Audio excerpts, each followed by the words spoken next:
Yeah, it's great. It's come a long way in the past week or so. It was probably 9 or so days ago. I was basically sitting outside icing all day, and yeah, now I'm kind of got full range of motion, and it's feeling quite good. It's obviously not 100% yet, but it's getting there, and starting to take a lot more loading, which is good.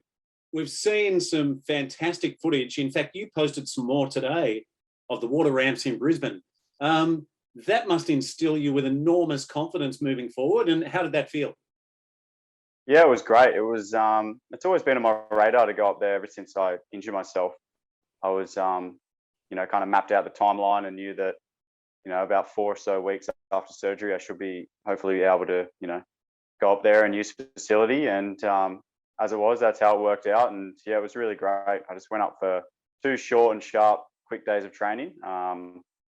And then yeah, just mostly went up there just to get just to get some confidence back, and I guess to put the shoulder through the paces a little bit, and just I guess I guess it just kind of instilled that confidence in me, as I'm flying out on Sunday. Watching the footage, so it looked like you started with some basic jumps and then you're into exactly what you do on the snow. Is that correct?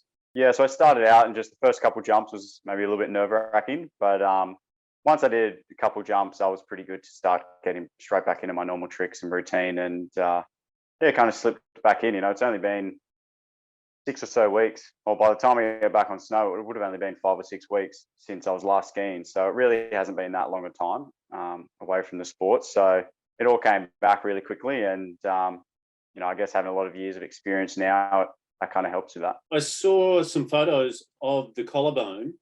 What exactly has happened there and what happened in the surgery?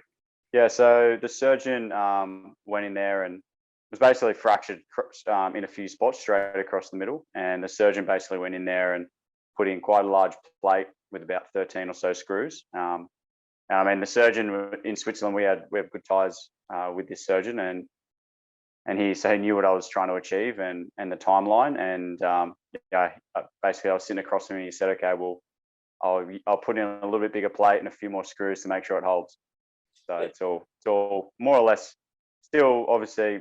I actually had an X-ray this morning, just to see where it's at before I fly out, and you can still see the fracture's still pretty much there. But I mean, the plate's kind of holding the joints in place, so it functions more or less normally.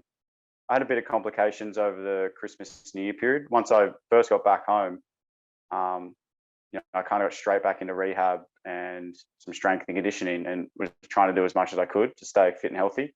But that kind of worked against me a little bit, and the wound didn't really settle down. I had a big hematoma form, and basically it was just this big lump kind of resting on my shoulder of just blood and fluid that wasn't going away. So I actually had to have that drained over just before New Year's, and basically I just had my doctor and physio more or less just go in there with a syringe, and they were just trying to basically milk as much out of it as they could. And they got it to a point where it was more or less all the fluid was more or less out of it. There was still a little bit there, and then that basically meant I had to sit on the couch for 7 days or so to make sure it settled and wouldn't reaccumulate. And fortunately enough, it didn't. It settled down, and from there I was able to really ramp up super quickly. Yeah, well, they're those photos that I saw. Oh, I wondered what they were. So that's what you're talking about. Hey, you are concerned though about the virus, and particularly this Omicron, which is just running rampant. So you kind of bunkered down until you fly to Finland. Yeah, pretty much since Christmas, I've been more or less between here at home on the Central Coast with my mum and dad, and then between here and the gym at the New South Wales Institute of Sport in Homebush. And yeah, really haven't been going to any public places or seeing really any family and friends for the past few weeks. Just obviously to fly anywhere at the moment, you need a negative COVID test, and to get into Beijing, we need to produce multiple negative tests. So it's really important to, I guess, be super vigilant and strict on what I do and don't do from a COVID perspective. And so far, so good. What happens immediately when you get back to Finland and in the countdown to your third Winter Olympic Games? So between now and flying to China, I'll go over to Finland and meet up with the team. There will be they just had an event in Deer Valley over the weekend, and we'll meet up with them, and we'll ski and train in Finland for a week. I'll probably get on snow for about 6 days and then fly out to Beijing on the 26th of January. So coming around really quickly, and yeah, kind of pretty exciting. Really, this whole period's been pretty bizarre. Being here in Australia, and 30-degree temperatures. Meanwhile, the rest of my, I guess, teammates and competitors are overseas in like -20. How did it feel watching Deer Valley, like a place where you've performed, where you've excelled over the years? Was it hard to watch, or did you actually really enjoy watching your sport from a different perspective?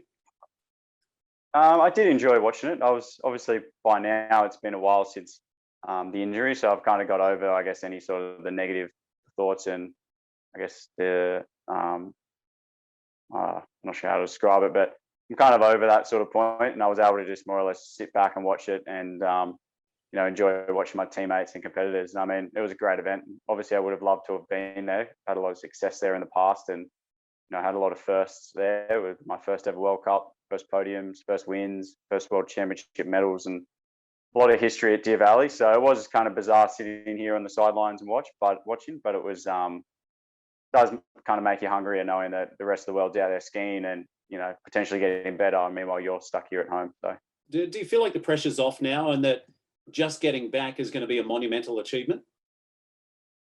I mean, I guess from an external point of view, maybe the pressure's off a little bit, but from my own expectations and internal pressures, the desire is still there to do really well and go one step better than I did 4 years ago. It's that's always been the dream of mine, and this is just a different road to the Olympics. It's obviously not particularly ideal, but I spoke to a fellow Winter Olympic gold and bronze medalist, Alyssa Camplin, a little while back, and she made a point of mentioning to me that there's more than one way to winning, and this is just a totally different journey. Do you agree with me there should be a Hollywood movie, particularly when you get back? And who's going to play Matt Graham in the movie? And can you confirm that myself and Butts have got a role in the film?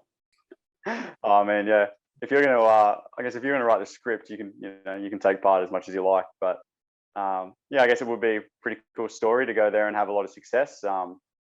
But yeah, just getting there in itself is an achievement to me, not only from a health perspective, but also getting there on COVID grounds is quite difficult and could be quite challenging. But it's yeah, I'm really looking forward to getting there and feeling the course out. We haven't actually skied the course in China before.